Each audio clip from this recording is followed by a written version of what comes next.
My daughter abandoned her autistic son 11 years ago, and I raised him by myself. At 16, he created a $3.2 million app. Then she showed up with a lawyer demanding his money. I panicked. Our lawyer said, we might lose. But my grandson leaned in and whispered, just let her talk. Imagine the deepest betrayal. Your own daughter, Rachel, abandons her autistic son at your door and vanishes for 11 long years, only to reappear with a lawyer, ready to steal his millions after he builds an empire from nothing. This isn't just a story, it's the most agonizing fight of my life, a fight for everything I held dear, where the truth itself hung by a thread, and my grandson, Ethan, was the only one who saw what was coming. My name is Vivian. I'm 68 years old, and this is my story. It all started on a crisp November Friday back in 2010. Rachel showed up at my front door with Ethan, who was just 5 then, and a single, way too light backpack. Just for the weekend, Mom, she said, practically pushing him inside. I just need a break, please. Ethan stood next to her, rocking back and forth, heel to toe, his tiny hands pressed tight over his ears, even though there wasn't a sound. Rachel, but she was already turning, walking fast towards her car, not a hug, not a kiss goodbye, just gone. I watched her tail lights vanish down the street, and Ethan just kept rocking.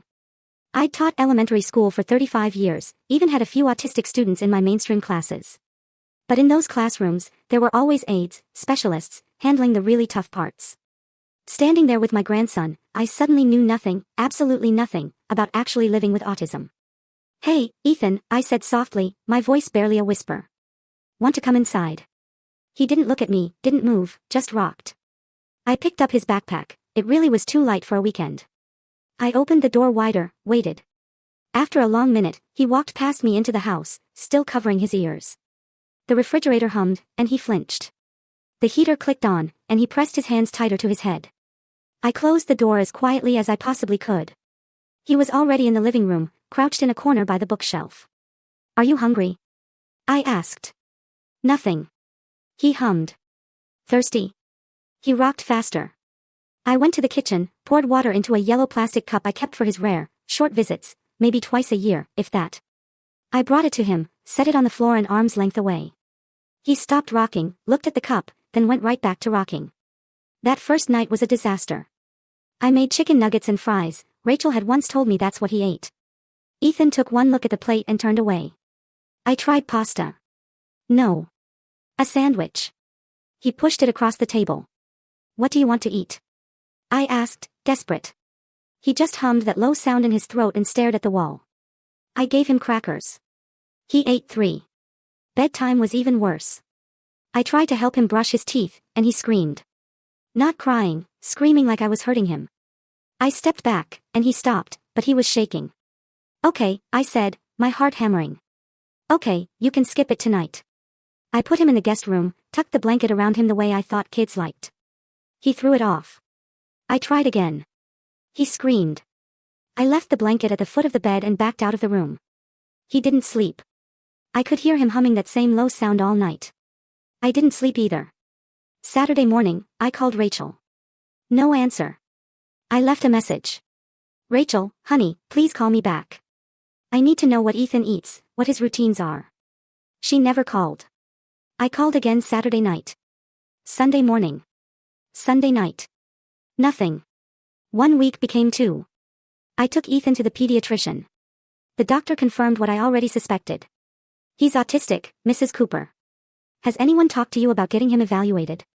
His mother was supposed to handle that, I explained. The doctor nodded slowly. Well, you're handling it now. So I did. I enrolled him in therapy, speech, occupational, behavioral. I learned he needed the exact same breakfast every single day, scrambled eggs, toast cut corner to corner, nothing touching on the plate. I learned the route to therapy had to be precisely the same, or he'd scream in the car. I learned not to touch him unless he initiated it. I got good at watching instead of doing. 2 weeks after Ethan arrived, I found him in the living room at dawn. He was on the floor with a bin of toy cars I'd bought, lining them up in a perfect row. But it wasn't random. He'd arranged them by color, but in a way I couldn't understand at first. I sat on the couch and watched. A red car, then one that was slightly more orange. Then one even more orange. Then yellow. Then yellow-green. On and on. A gradient so subtle I had to squint to see the differences. He'd organized them by shade perfectly. That's amazing, Ethan, I said. He didn't look at me, just kept arranging. December came. Rachel still hadn't called. I tried a different approach with Ethan. I stopped trying to get him to look at me. Stopped pushing him to talk. I just made sure everything was the same every single day.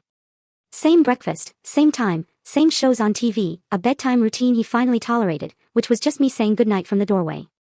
He calmed down. Not happy, maybe, but less frantic. He'd sit in the living room with me while I read. He'd eat meals without pushing the plate away. On Christmas Eve, I made sugar cookies. Ethan didn't help, but he sat at the table and watched me cut shapes. The kitchen smelled like vanilla and butter. The phone rang. I grabbed it, hoping. Mom. Her voice was flat, tired. Rachel, thank God. When are you coming to get him? He needs you. I need to know. I was frantic. I can't do this anymore, Mom. I stopped moving. What? He's yours. I tried. I really tried, but I can't. Her voice cracked. I just can't. Rachel, wait. The line went dead. I called back. It rang and rang. No answer. I tried again. Voicemail. I stood there in the kitchen, the phone still in my hand. The cookies were burning in the oven, smoke starting to curl up. I turned off the oven, pulled out the tray. The cookies were black. I sat down on the floor, just sat there with my back against the cabinet. Ethan appeared in the doorway. He looked at me for a long moment, longer than he'd ever looked at me before. Then he walked to the counter, picked up the yellow cup I'd given him that first day, and brought it to me. He set it on the floor beside me. I looked at the cup, looked at him. He went back to the living room. I cried, sitting there on the kitchen floor, with a burnt cookie sheet and a yellow plastic cup. The years after that blurred together. I kept everything exactly the same for Ethan. Same breakfast every morning. Eggs and toast. Same route everywhere we went. Same bedtime. Same routine. Same everything. When I kept it consistent, he was okay. Not happy, maybe, but okay. When he turned 6, he became obsessed with a set of magnetic letters I'd bought him. He'd arrange them on the refrigerator for hours. Not words, but patterns, groups, sequences I couldn't understand. Then he started drawing symbols in little notebooks from the dollar store. Circles. Lines, tick marks, tracking something only he understood. At therapy, I asked about it. He makes these marks everywhere. Should I be worried? The therapist, a patient woman named Dr. Lin, shook her head. He's tracking his world. It helps him feel secure. Let him do it. So I did. He filled notebook after notebook with his symbols and marks. By the time he turned 7, the symbols became letters, then short words. Egg, toast, school, home. Simple things, but written in neat block letters. At 8, he was writing full sentences. Times. What he ate. Where we went. What happened. He learned to make eye contact sometimes, little flickers. He learned to tolerate the grocery store if we went at the same time every week. He learned that I wasn't going to leave. Wasn't going to change things without warning. One morning in spring, when he was 8, I was making breakfast. Eggs, toast, same as always. Ethan sat at the table with his notebook, writing something. Why did Mom leave? I nearly dropped the spatula. I turned around. Ethan was looking at his notebook. Not at me. But he'd spoken. 3 years of mostly silence, then single words, and now this, a full sentence, a question.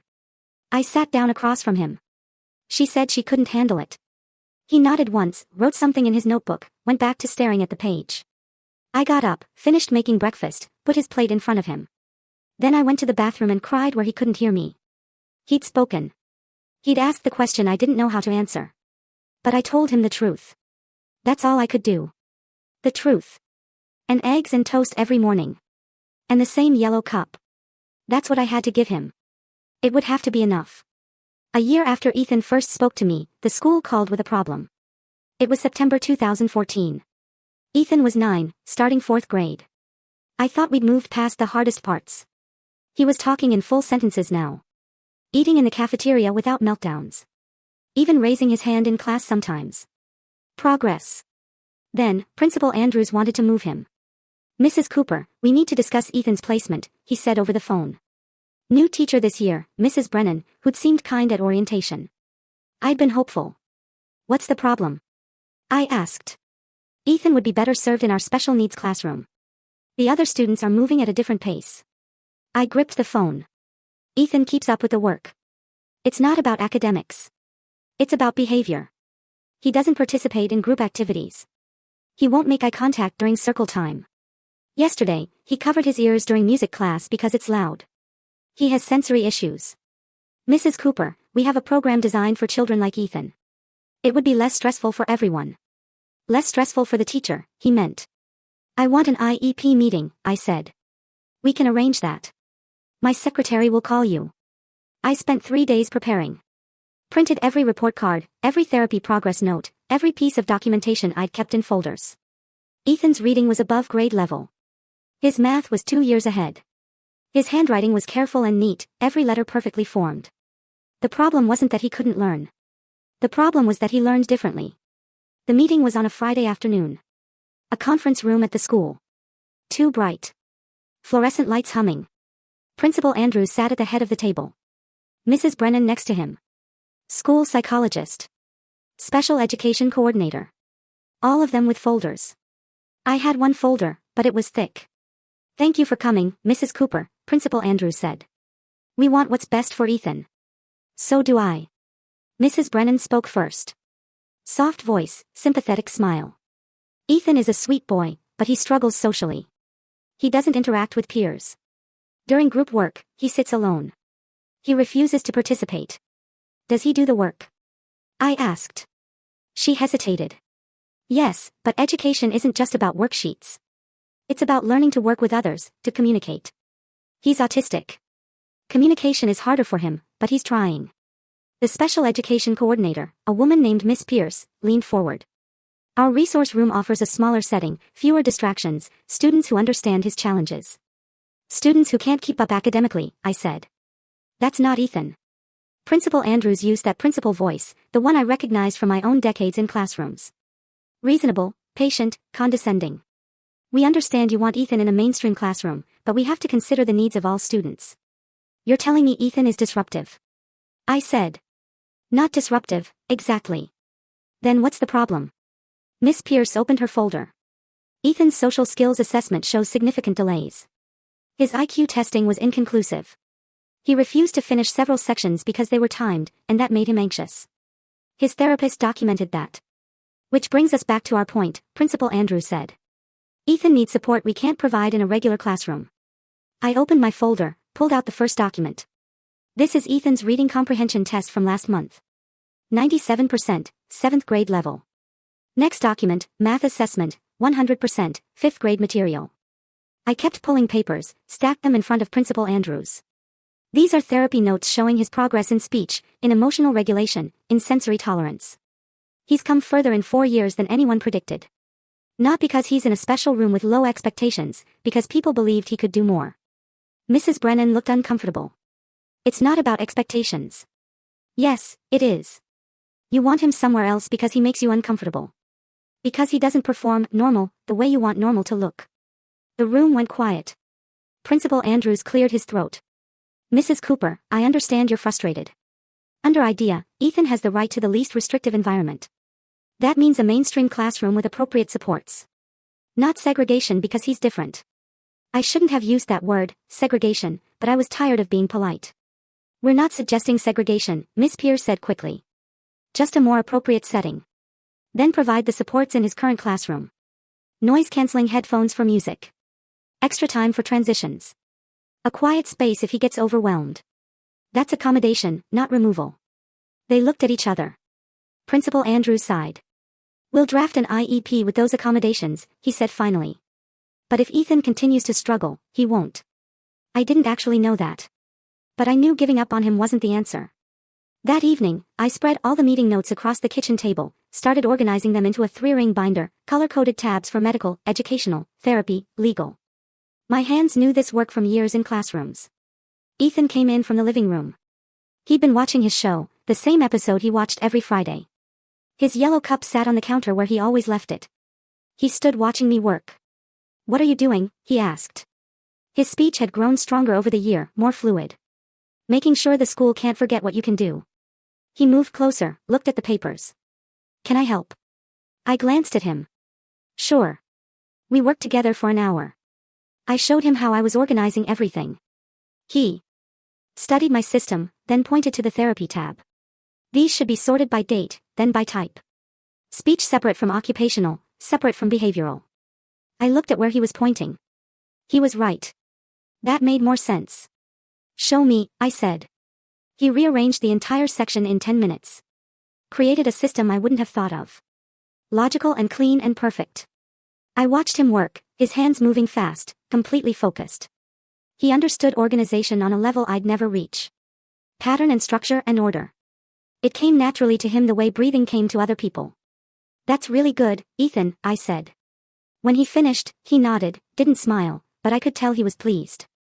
The next year, when Ethan turned 10, his speech therapist suggested a tablet for communication support, something to type on when speaking felt too hard. I saved up and bought him one for his birthday. He had it figured out in a day.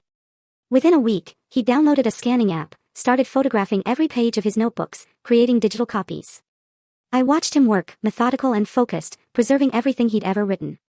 Why are you doing that? I asked. So I don't lose it, he said, not looking up from the screen. At therapy group sessions for parents, the other mothers would ask me questions during coffee time. How did I get Ethan to cooperate? What was my secret? How did I handle the meltdowns? I don't handle him, I said. I listened to him.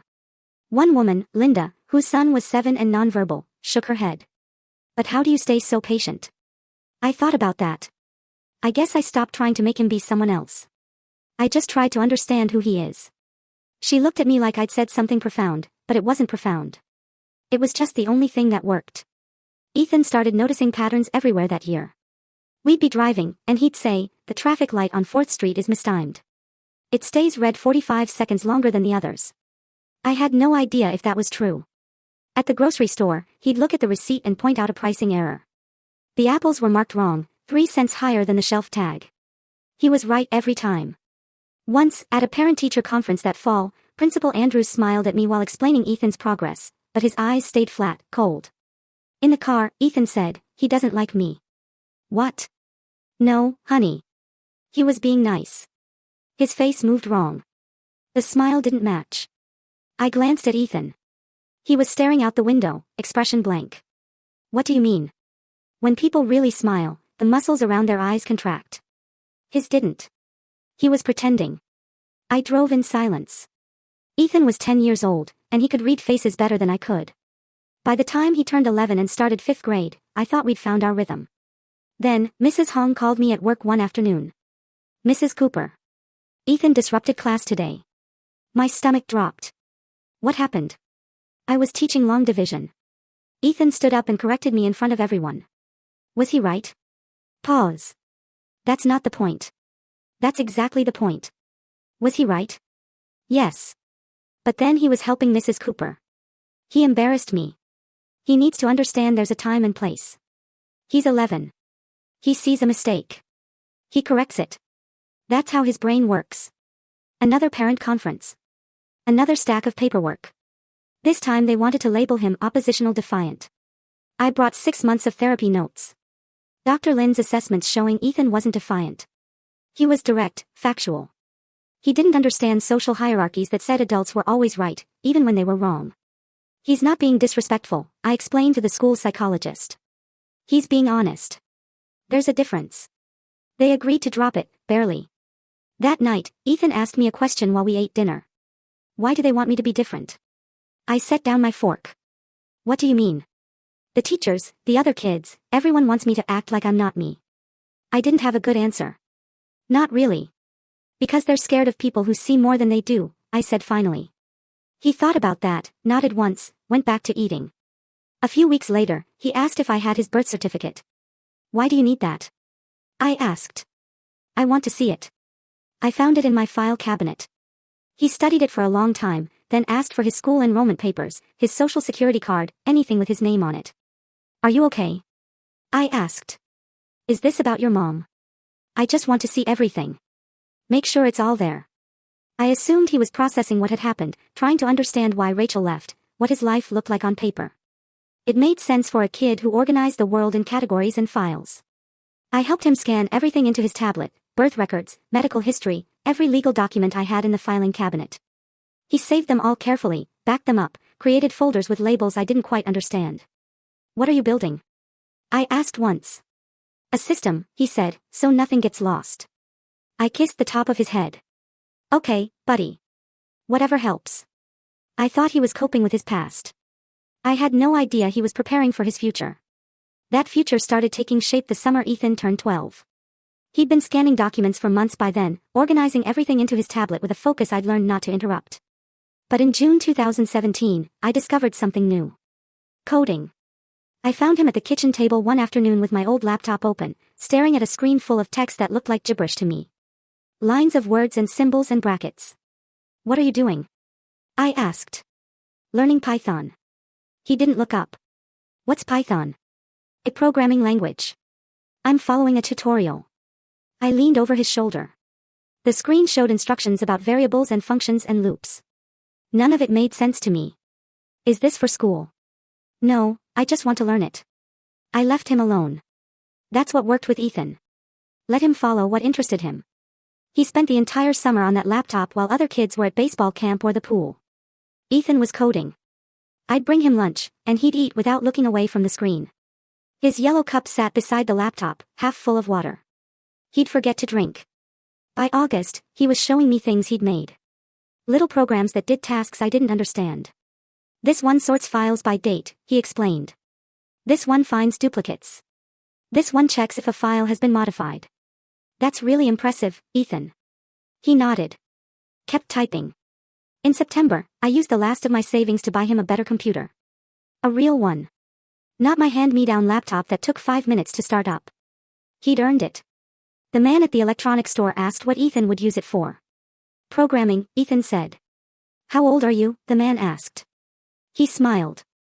That's a good age to start. You'll go far. Ethan didn't respond. Just waited for me to pay. At home, he set up the new computer in his room. I made him promise to still come out for meals and to sleep at reasonable hours. He agreed, but I could tell his mind was already back in that world of code I couldn't enter. One evening in October, he called me to his room. I want to show you something. I sat on the edge of his bed. He pulled up a program on his screen. What is it? Watch. He opened a document. A simple text file with a few sentences. Then he ran his program. Numbers appeared on the screen. Long strings of them. That's the document signature. Like a fingerprint. Okay, I said, not really understanding. He opened the document again, changed one word. Saved it. Ran the program again. Different numbers appeared. See? The signature changed. That means the document was altered. So you can tell if someone edits something. Yes. And when? And how many times? He looked at me. Actually made eye contact for a moment. So things stay true. I thought about all those school meetings. All those times administrators had said one thing and then claimed later they'd said something else. All the times I'd wished I had proof. That's brilliant, Ethan. He turned back to his screen. It's just pattern recognition. Digital instead of physical. Just pattern recognition. As if that wasn't everything. The next year, when he was 13, the project expanded. I want to digitize all your binders, he said one morning at breakfast. The school meeting notes, all of it. I looked at him over my coffee. That's a lot of scanning. We already did the legal stuff. I know, but I want everything in the system. What system? The one I'm building so nothing gets lost or changed. I thought about it. Those binders held years of fights, years of advocacy, years of proof that Ethan wasn't what people assumed he was. Okay, I said, but you're doing the scanning. My back can't handle that many hours hunched over. We spent weeks on it. I'd pull out binders, and Ethan would scan page after page. IEP meeting notes from 2014, therapy assessments from 2012, report cards, progress notes, incident reports. Every piece of paper that told Ethan's story. He didn't just scan them. He did something to each file on his computer, adding layers of information I couldn't see. What are you adding? I asked once. Timestamps, verification codes, hash values. He paused. Each document connects to the ones before and after it, like a chain. If someone tries to change one link, the whole chain breaks. Why would someone change them? He looked at me. Why did Principal Andrews try to move me when I was 9? Fair point. So, this protects the truth, I said. Yes. I watched him work. This kid who'd been nonverbal 7 years ago, who'd screamed at the sound of the vacuum cleaner, who couldn't look anyone in the eye. Now he was building something I could barely comprehend. Something powerful. I'm proud of you, I said. He nodded once, kept scanning. Our relationship had changed by then. We didn't need a lot of words. I'd say something, he'd nod. He'd show me something on his computer. I'd tell him it was good. We had dinner together every night. Same time, same seats. His yellow cup always to the right of his plate. Comfortable. That's what it was. Comfortable silence with someone who understood you didn't need to fill every quiet moment with noise. He turned 14 in November 2018. One afternoon, he asked if I'd kept anything from when he first came to live with me. Like what? Receipts, calendars, bank statements, anything from 2010 or 2011. I frowned. Why would you want that? I just want to see it.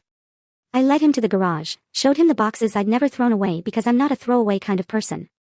Old tax records, utility bills, bank statements going back a decade. Calendars where I'd written appointments and errands in cramped handwriting. You kept all this? He asked. I taught elementary school. We keep everything. He started going through the boxes, pulled out my 2010 calendar, opened it to November, ran his finger down the dates. Why do you need this? I asked. I need to know what really happened. Not what people say happened. What actually happened. I sat down on an overturned crate. This is about your mom. He didn't answer right away, just kept looking at the calendar, at my handwriting marking the day Rachel brought him, the days after when I'd written, try chicken nuggets, and call Rachel, and doctor appointment. I need to know the timeline, he said finally. When things happened. What was real? My chest tightened. He was processing it. The abandonment, the years without her, the questions he'd never gotten answers to. We can scan all of it, I said. Whatever you need. We brought the boxes inside.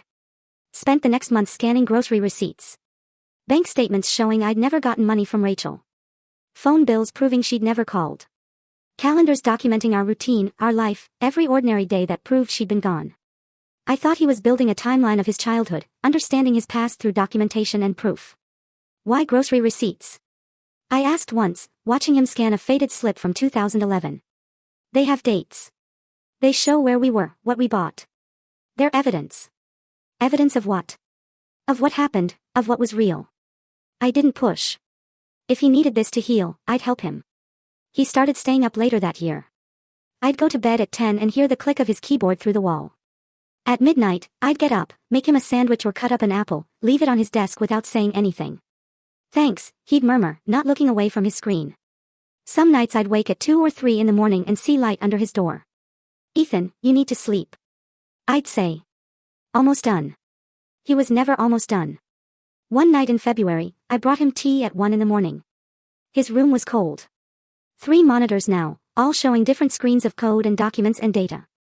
What are you making? I asked. He paused, turned to look at me. Something that will help people know what's real and what's fake. What actually happened versus what someone claims happened. That's really important to you. Yes. Because of your mom. He thought about that. Because people lie, and sometimes you need proof. I kissed the top of his head. His hair needed cutting. Don't stay up all night, I said. I won't. He did anyway. I'd find him asleep at his desk some mornings, head on his arms, monitors still glowing. I'd put a blanket over him and make breakfast. He'd wake up an hour later and come to the kitchen like nothing had happened. I was proud of him, proud of his dedication, his intelligence, his drive to create something meaningful. I just didn't understand what it was really for. I thought he was healing from the past. I didn't know he was building armor for the future. He'd ask me sometimes to test his programs. Click this button. Tell me if the colors look right, if the words make sense. I didn't understand what any of it did, but I could tell him if it looked finished. Does it work? I'd asked. Yes. Then what are you still working on? Making it better. Always better. Always more accurate. Always one more test. One more verification. One more way to prove what was real and what wasn't. I thought it was just a project, something impressive he'd put on college applications someday. I had no idea what he was really building. What he was building turned out to be something people would pay millions for. Ethan was 15 when he finished it. Spring 2020, middle of the pandemic. The world locked down, and everyone's suddenly living online. Ethan barely noticed the difference. He'd been living in his room with his computers for years already. I want to show you something, he said one afternoon in May. I followed him to his room, 3 monitors, all showing different screens. He pulled up a program with a clean, simple interface. Nothing fancy, just boxes and buttons and text. This is it, he said. The verification system. What does it do? He clicked through screens, showing me features I only half understood. It analyzes documents, checks if they've been altered, when they were created. If the signatures match other known samples, it catches forgeries. I watched the program run through a sample document. Numbers appeared, graphs, analysis results. So if someone fakes a document, this catches it. Yes, the metadata, the digital fingerprints, the patterns. It sees what people can't. That's incredible, Ethan. He nodded. I'm going to sell it. To who? Security companies, fraud prevention, anyone who needs to verify documents are real. He said it so matter-of-factly, like it was obvious. My 15-year-old son was going to sell software to companies. Do you know how to do that? I asked. I've been researching. Of course, he had. He started reaching out to companies that month. Sent emails with professional language I helped him polish, though his direct way of writing was clearer than most business communication I'd seen. The first sale came in June. A small security firm bought a license for $20,000. I stared at the number on the screen when Ethan showed me. $20,000. It's less than it should be, he said. But it's a proof of concept. Now I have a client. He was right. Once word got out that his system worked, other companies wanted demos. Ethan took conference calls in his room, that same calm voice he used with me, explaining technical concepts without dumbing them down. I'd listen from the hallway. Sometimes he'd say things like, the algorithm compares hash values across multiple verification layers, and somehow the business people on the other end understood him, or pretended to. He turned 16 in November 2020. By January 2021, he had 6 more clients and enough money in his account to pay for college twice over. Then the big offers started coming. Tech companies wanted exclusive rights. Corporate fraud prevention firms wanted to license it for their entire operations. The numbers jumped from thousands to hundreds of thousands to millions. I need help, Ethan said in February. I don't know how to evaluate these contracts. I found a business lawyer through a colleague, James Nakamura, specialized in intellectual property and software licensing. He met with us on a Saturday morning at our kitchen table, spread out 3 different contract offers. These are all substantial, he said, looking at Ethan.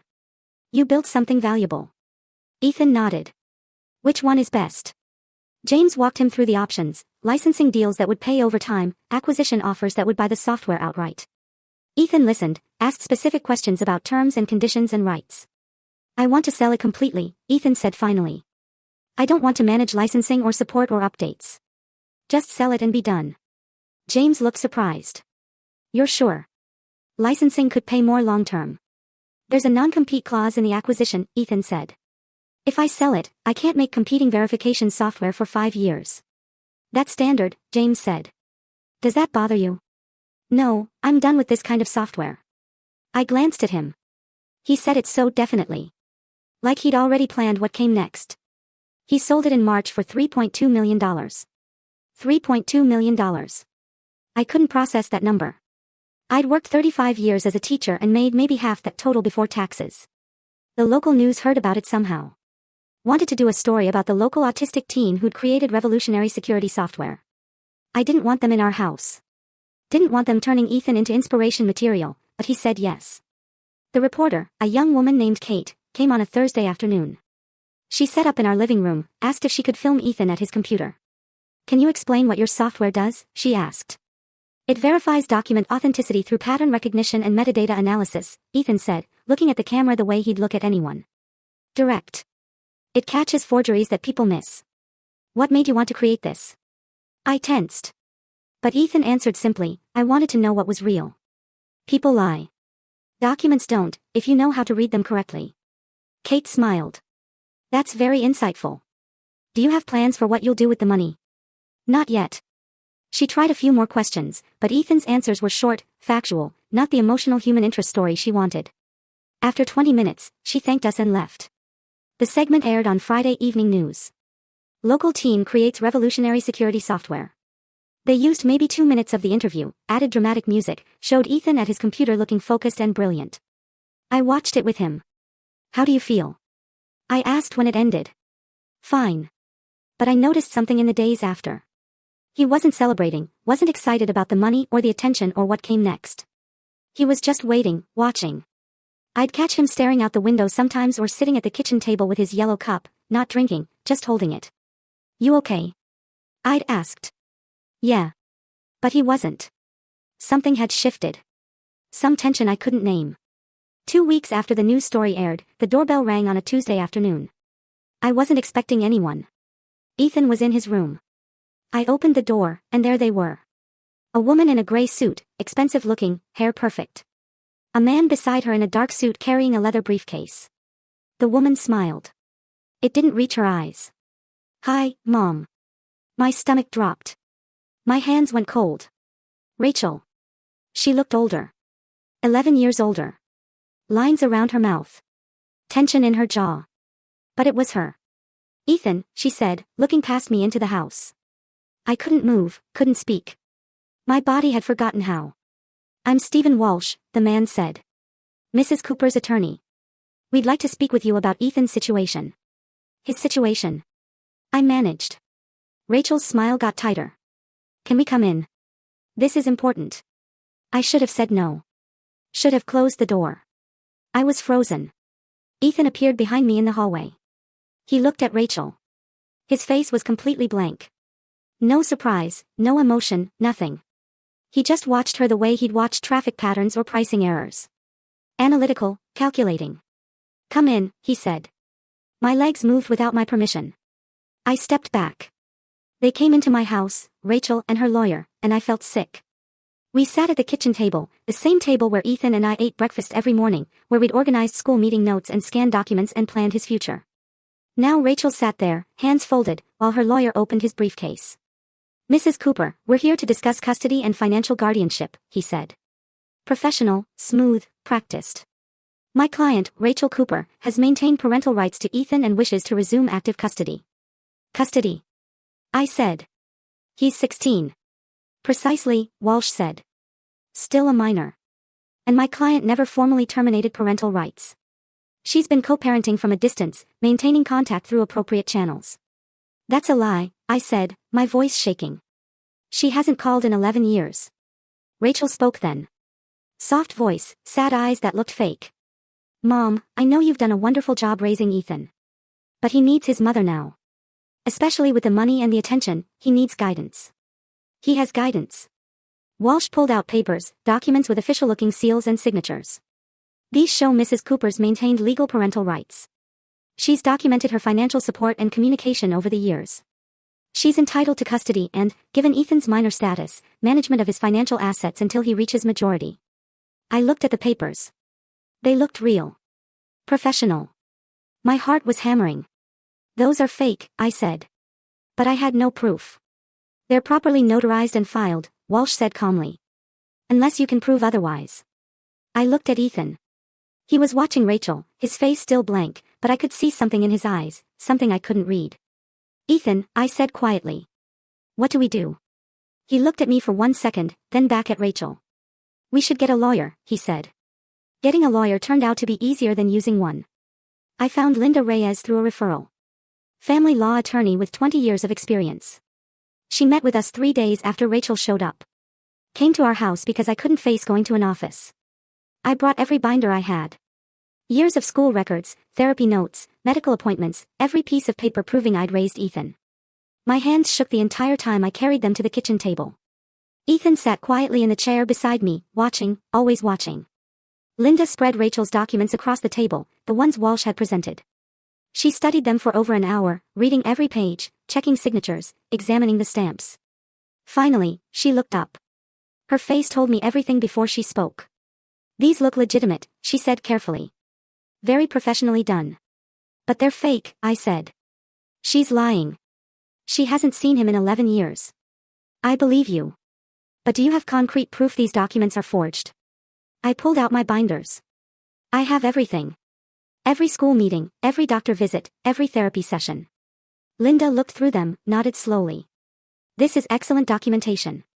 It proves you've been the primary caregiver. But Mrs. Cooper, without hard evidence that her documents are fake, a judge might rule in her favor." "Why?" "Because she never legally terminated parental rights. There's no court record of custody transfer. Schools and doctors accepted you informally. But, she paused, did you ever file for formal guardianship? The room went cold. I didn't think I needed to. She abandoned him.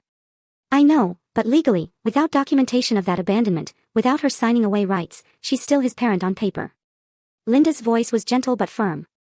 Her lawyer will argue that an informal arrangement doesn't override parental rights. I couldn't breathe. So she can just take him. She's not trying to take physical custody. He's 16. Courts rarely force teenagers to move. She's after financial guardianship, control of his assets until he's 18, $3.2 million. That's what this was about. Can we fight it? I asked. Yes, but I need you to understand. Her case looks strong. She has documentation, a compelling narrative about maintaining involvement from a distance. Unless we can prove those documents are fraudulent, we'll lose. Linda didn't disagree. I looked at Ethan. He sat perfectly still, hands folded on the table, face blank. He wouldn't meet my eyes. Ethan, I said quietly. Do you understand what's happening? Yes. Are you scared? He thought about that. No. How could he not be scared? I was terrified. Linda explained the next steps, depositions, discovery, court dates. It would take weeks, maybe months. The whole time Rachel's claim would hang over us. After she left, I sat at the kitchen table and broke down. We're going to lose him, I said through tears. After everything, after 11 years, we're going to lose. Ethan stood up, didn't say anything, just walked to his room and closed the door. I wanted him to tell me it would be okay, to show some emotion, some fear, something, but he just left me there. I cried alone at the table for an hour. The deposition started 2 weeks later. Rachel went first. She sat in the conference room at her lawyer's office, perfectly composed, hair styled, makeup subtle, wearing a soft gray sweater that made her look maternal. I visited monthly when possible, sent financial support through money orders, called regularly to check on his progress. Why didn't you take physical custody? Walsh asked. I felt it was better for Ethan to have stability with my mother while I dealt with personal challenges, but I never stopped being his mother. I never stopped caring. She provided dates, specific months when she claimed to have visited. Exact dollar amounts she supposedly sent. December 2012, $300. April 2014, $500. On and on. A detailed financial record of support that never happened. I sat there listening, nails digging into my palms. Mrs. Cooper, why are you seeking custody arrangements now? Walsh asked. Because Ethan has significant assets that need proper management, and because he's approaching adulthood, I want to be present for this crucial transition, to guide him, to make up for lost time. She looked at me when she said it. Sad eyes, regretful smile. I wanted to scream, wanted to call her a liar in front of everyone. But Linda had warned me, stay calm. Don't react. Let her tell her story. After Rachel finished, Linda took me aside. Her testimony is detailed, consistent. That's very convincing to judges. It's all lies. I know, but can you prove it? I couldn't. Ethan's deposition was 3 days later. Walsh asked him questions about his childhood, about memories of his mother, about her involvement. Do you remember your mother visiting you? Walsh asked. I don't recall specific visits. Do you remember phone calls from her? I'd have to check my records. What about financial support? Did you know she was sending money? I don't remember receiving money from her. Walsh looked pleased. He thought Ethan's memory was poor. That it supported Rachel's narrative that she'd been involved, but Ethan, being autistic, simply didn't remember clearly. He had no idea. Linda asked Ethan questions, too. Can you describe your relationship with your grandmother? She takes care of me, cooks meals, helps with school. She's always been there. Do you want to live with her? Yes. Do you want your mother to have control of your finances? No. Short answers. Direct. True. But they felt weak against Rachel's detailed lies. After the deposition, Linda drove us home. He did well, she said. But Mrs. Cooper, I have to be honest. Without evidence proving Rachel's documents are forged, this is going to be difficult. How difficult? We might lose. That night, I couldn't sleep at all. I lay in bed staring at the ceiling, thinking about Ethan being taken away, Rachel controlling his money, him turning 18 and being free. But those 2 years felt like forever. At 3 a.m, I got up, saw light under Ethan's door. I opened it quietly. He was at his computer. 3 monitors glowing. Lines of code scrolled across one screen. Documents and data filled the others. Ethan, it's 3 in the morning. He didn't turn around. I know you need to sleep. Court is tomorrow. I'm almost done. Done with what? He kept typing. My records. I moved closer. Saw spreadsheets with dates, files with names. I recognized my bank statements, calendar entries, phone records. Ethan, I don't know what to do, I said, my voice broke. I don't know how to fight this. He stopped typing. Didn't turn around. Just tell the truth tomorrow, he said quietly. That's all you have to do. The truth isn't enough. She has documents. She has proof. Fake proof, but proof. Tell the truth, he repeated. I wanted to shake him, to make him understand how serious this was, but he just sat there, calm, focused, like losing me didn't matter. I went back to bed, didn't sleep, just lay there in the dark, terrified. Ethan stayed at his computer all night. I heard the keyboard clicking until dawn. I had no idea what he was doing. I just knew I was about to lose him, and there was nothing I could do to stop it. Morning came, whether I wanted it to or not. I got up at 6, made breakfast neither of us would eat. Ethan came out of his room at 7, showered, dressed in the button-down shirt we bought for court. He looked older than 16, tired but calm. You ready? I asked. Yes. We drove to the courthouse in silence. My hands shook on the steering wheel. Ethan stared out the window. Linda met us on the steps. Remember, stay calm. Let me do the talking. Ethan, answer questions directly, but don't volunteer information. Ethan nodded. The courtroom was smaller than I expected. Wood paneling, fluorescent lights, that smell of old paper and floor polish. Judge Harrison sat at the bench. A woman in her 50s with sharp eyes and gray hair pulled back. Rachel sat at the front table with Walsh. She dressed carefully, soft colors, minimal jewelry, hair loose. She looked like a concerned mother. We sat at our table, Linda on one side of me, Ethan on the other. All rise, the bailiff said. The hearing began. Walsh stood, presented his case smoothly. Rachel Cooper, devoted mother, maintained consistent involvement despite personal challenges. Documentary evidence of parental rights never terminated. Financial support provided. Regular contact maintained. He laid out the documents on the evidence table, the custody papers, the co-parenting agreements, the financial records. All fake, all convincing. Judge Harrison reviewed them carefully, took her time. Then she looked at Rachel. Mrs. Cooper, can you describe your involvement in Ethan's life over the past 11 years? Rachel's voice was steady, warm. I tried to stay connected as much as possible, Your Honor. I visited when I could.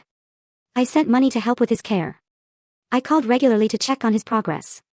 Why didn't you maintain physical custody? I felt it was better for Ethan to have stability with my mother while I addressed personal issues. But I never abandoned him. I never stopped being his mother. She said it with such conviction, such sincerity. I wanted to scream. The judge asked more questions. Rachel answered all of them. December 2013, she visited for Ethan's birthday. April 2015, she sent $500 for therapy costs. May 2017, she called to discuss his progress in school. Lies, all lies, but detailed, consistent lies. Judge Harrison looked thoughtful. Thank you, Mrs. Cooper. Then it was Linda's turn.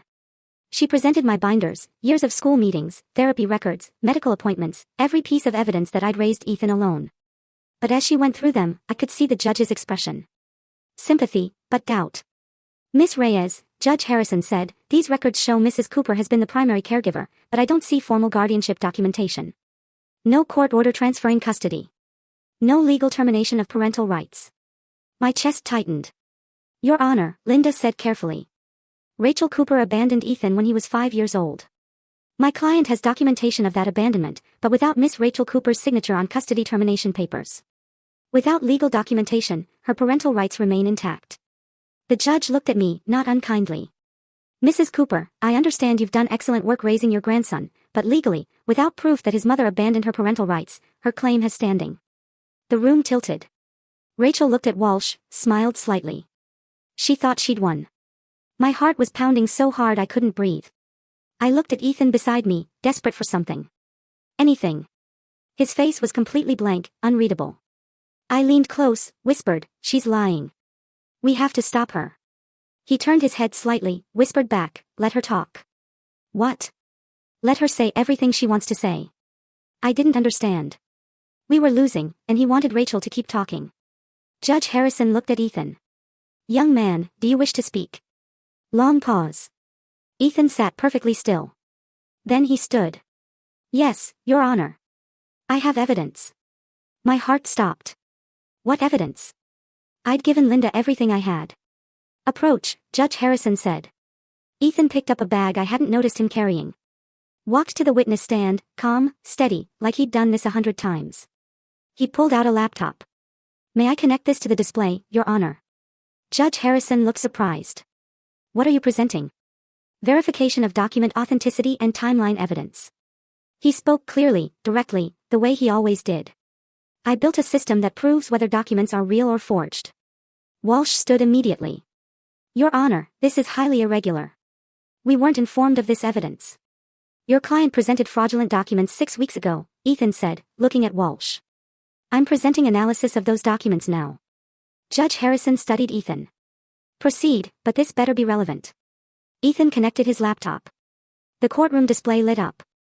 He pulled up Rachel's custody documents first. The ones Walsh had presented. They appeared on the screen, official looking with stamps and signatures. These documents claim to be from 2011 through 2020, Ethan said. But the digital metadata shows they were created 6 weeks ago, right after the news story about my sale aired. He clicked through screens showing creation dates, file properties, editing history, all timestamped, all recent. Walsh objected. Metadata can be manipulated. Not in this case, Ethan said calmly. The signature verification shows additional discrepancies. He pulled up my copy of his birth certificate, Rachel's signature from 2005, then ran a program that analyzed the signatures on the custody documents. Numbers appeared, comparisons, statistical analysis. The pressure patterns don't match. The letter formation is inconsistent. The spacing and slant are different. These signatures were forged. Judge Harrison leaned forward. How do you know this? I built a verification system. It analyzes documents for authenticity. It's what I sold last month. You're 16, the judge said. Yes. She blinked. Continue. Ethan pulled up a new screen. A timeline. These are my records. I've been documenting my life since I was 9 years old. He showed spreadsheets, scanned documents, photographs, all timestamped, all verified. Mrs. Cooper claims she visited in December 2013. Here's my grandmother's calendar from that month showing our schedule. Here are photos from that week with timestamps. Here's my therapy session notes from December 9th, therapist confirmed, no mother present. Here's the school attendance record showing I was present every day that month. He clicked through more screens. December 2013. Rachel wasn't there. Mrs. Cooper claims she sent money orders. Here are 7 years of my grandmother's complete bank records. No deposits from Rachel Cooper. Not $1. Bank statements appeared on screen. Every transaction highlighted. Every source documented. Nothing from Rachel. Mrs. Cooper claims she called regularly. Here are phone company records from 2010 to present. 0 calls from her number after December 24, 2010. Phone records, years of them. Rachel's number nowhere. April 2015. She claims she sent $500 for therapy. Here's the bank statement showing no such deposit. Here's my grandmother's calendar showing she paid out of pocket. Here's the receipt. Every claim Rachel had made, Ethan demolished with proof. Walsh stood again. Your Honor, this evidence wasn't disclosed in discovery. Because you presented fraudulent documents 6 weeks ago, Ethan said. I built the verification system to analyze them. That's impossible. Walsh said. You couldn't build something like this in 6 weeks. I didn't, Ethan said. I've been building it for 7 years. I just finished analyzing these specific documents 6 weeks ago. Judge Harrison stared at him. You've been documenting your life for 7 years. Yes, Your Honor. Every calendar entry my grandmother made, every receipt she kept, every therapy session, every school meeting, every bank transaction, everything is timestamped, cross-referenced, and verified. The system makes it impossible to alter retroactively. So when Mrs. Cooper says she visited monthly, sent money, called regularly, I can prove she didn't because I have proof of what actually happened, what was real. The courtroom was silent. Judge Harrison looked at Rachel. Mrs. Cooper, can you explain these discrepancies? Rachel's face had gone pale. She looked at Walsh. The metadata could be wrong, she said. Her voice shook. The dates might be. I mean, I did visit. I did send money. When exactly? The judge asked. December 2013.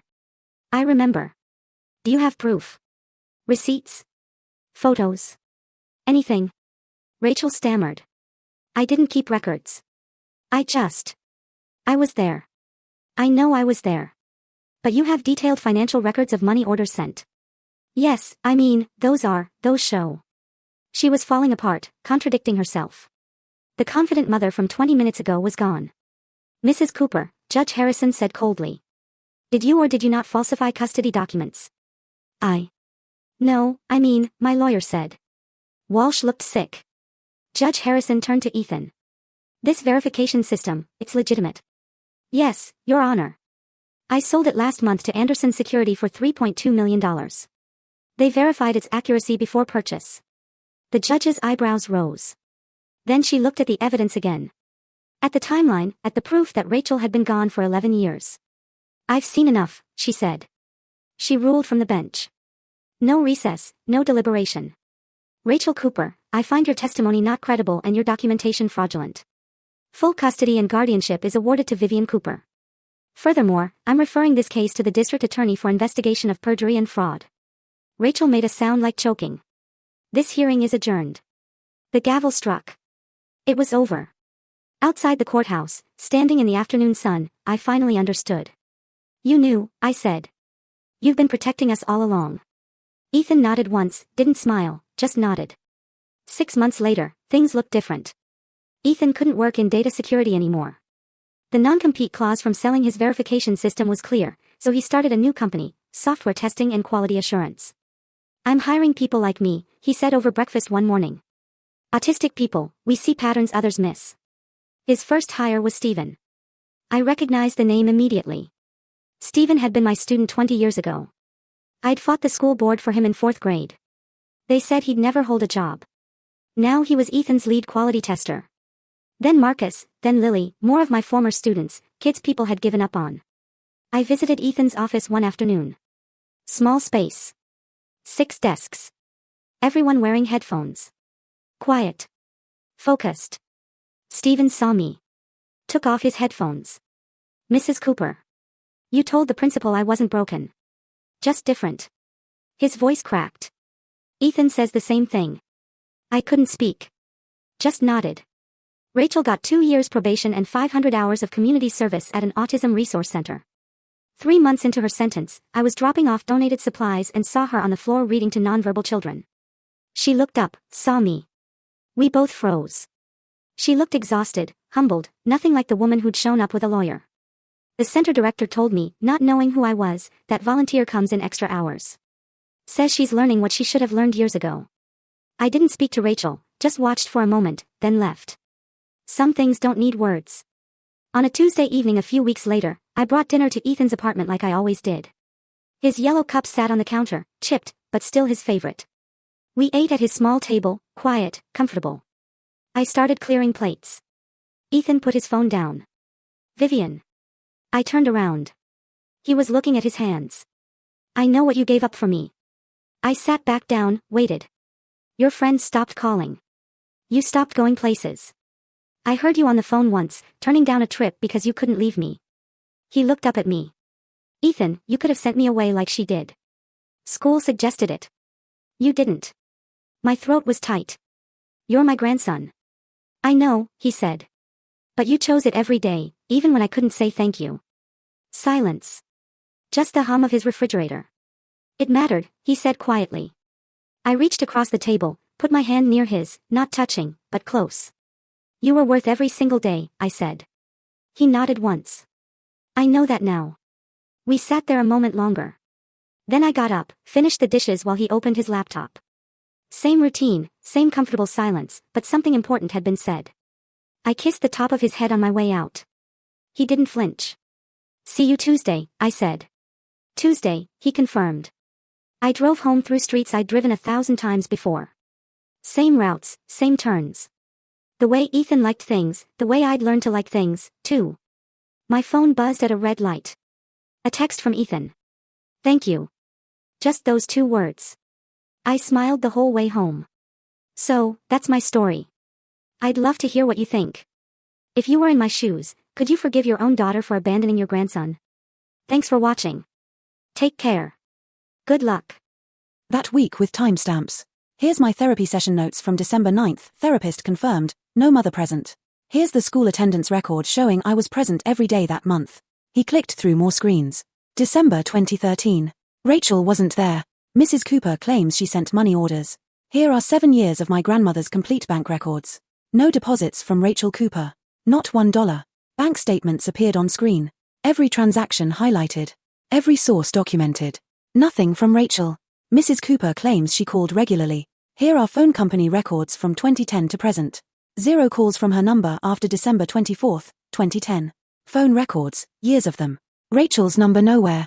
April 2015. She claims she sent $500 for therapy. Here's the bank statement showing no such deposit. Here's my grandmother's calendar showing she paid out of pocket. Here's the receipt. Every claim Rachel had made, Ethan demolished with proof. Walsh stood again. Your Honor, this evidence wasn't disclosed in discovery, because you presented fraudulent documents 6 weeks ago, Ethan said. I built the verification system to analyze them. That's impossible, Walsh said. You couldn't build something like this in 6 weeks. I didn't, Ethan said. I've been building it for 7 years. I just finished analyzing these specific documents 6 weeks ago. Judge Harrison stared at him. You've been documenting your life for 7 years. Yes, Your Honor. Every calendar entry my grandmother made, every receipt she kept, every therapy session, every school meeting, every bank transaction, everything is timestamped, cross-referenced, and verified. The system makes it impossible to alter retroactively. So when Mrs. Cooper says she visited monthly, sent money, called regularly, I can prove she didn't because I have proof of what actually happened, what was real. The courtroom was silent. Judge Harrison looked at Rachel. Mrs. Cooper, can you explain these discrepancies? Rachel's face had gone pale. She looked at Walsh. The metadata could be wrong, she said. Her voice shook. The dates might be. I did visit. I did send money. When exactly? The judge asked. December 2013. I remember. Do you have proof? Receipts? Photos? Anything? Rachel stammered. I didn't keep records. I was there. I know I was there. But you have detailed financial records of money orders sent. Yes, those show. She was falling apart, contradicting herself. The confident mother from 20 minutes ago was gone. Mrs. Cooper, Judge Harrison said coldly. Did you or did you not falsify custody documents? No, my lawyer said. Walsh looked sick. Judge Harrison turned to Ethan. This verification system, it's legitimate? Yes, Your Honor. I sold it last month to Anderson Security for $3.2 million. They verified its accuracy before purchase. The judge's eyebrows rose. Then she looked at the evidence again. At the timeline, at the proof that Rachel had been gone for 11 years. I've seen enough, she said. She ruled from the bench. No recess, no deliberation. Rachel Cooper, I find your testimony not credible and your documentation fraudulent. Full custody and guardianship is awarded to Vivian Cooper. Furthermore, I'm referring this case to the district attorney for investigation of perjury and fraud. Rachel made a sound like joking. This hearing is adjourned. The gavel struck. It was over. Outside the courthouse, standing in the afternoon sun, I finally understood. You knew, I said. You've been protecting us all along. Ethan nodded once, didn't smile, just nodded. 6 months later, things looked different. Ethan couldn't work in data security anymore. The non-compete clause from selling his verification system was clear, so he started a new company, software testing and quality assurance. I'm hiring people like me, he said over breakfast one morning. Autistic people, we see patterns others miss. His first hire was Stephen. I recognized the name immediately. Stephen had been my student 20 years ago. I'd fought the school board for him in 4th grade. They said he'd never hold a job. Now he was Ethan's lead quality tester. Then Marcus, then Lily, more of my former students, kids people had given up on. I visited Ethan's office one afternoon. Small space. 6 desks. Everyone wearing headphones. Quiet. Focused. Stephen saw me. Took off his headphones. Mrs. Cooper. You told the principal I wasn't broken. Just different. His voice cracked. Ethan says the same thing. I couldn't speak. Just nodded. Rachel got 2 years probation and 500 hours of community service at an autism resource center. 3 months into her sentence, I was dropping off donated supplies and saw her on the floor reading to nonverbal children. She looked up, saw me. We both froze. She looked exhausted, humbled, nothing like the woman who'd shown up with a lawyer. The center director told me, not knowing who I was, that volunteer comes in extra hours. Says she's learning what she should have learned years ago. I didn't speak to Rachel, just watched for a moment, then left. Some things don't need words. On a Tuesday evening a few weeks later, I brought dinner to Ethan's apartment like I always did. His yellow cup sat on the counter, chipped, but still his favorite. We ate at his small table, quiet, comfortable. I started clearing plates. Ethan put his phone down. Vivian. I turned around. He was looking at his hands. I know what you gave up for me. I sat back down, waited. Your friends stopped calling. You stopped going places. I heard you on the phone once, turning down a trip because you couldn't leave me. He looked up at me. Ethan, you could have sent me away like she did. School suggested it. You didn't. My throat was tight. You're my grandson. I know, he said. But you chose it every day, even when I couldn't say thank you. Silence. Just the hum of his refrigerator. It mattered, he said quietly. I reached across the table, put my hand near his, not touching, but close. You were worth every single day, I said. He nodded once. I know that now. We sat there a moment longer. Then I got up, finished the dishes while he opened his laptop. Same routine, same comfortable silence, but something important had been said. I kissed the top of his head on my way out. He didn't flinch. See you Tuesday, I said. Tuesday, he confirmed. I drove home through streets I'd driven 1,000 times before. Same routes, same turns. The way Ethan liked things, the way I'd learned to like things, too. My phone buzzed at a red light. A text from Ethan. Thank you. Just those 2 words. I smiled the whole way home. So, that's my story. I'd love to hear what you think. If you were in my shoes, could you forgive your own daughter for abandoning your grandson? Thanks for watching. Take care. Good luck.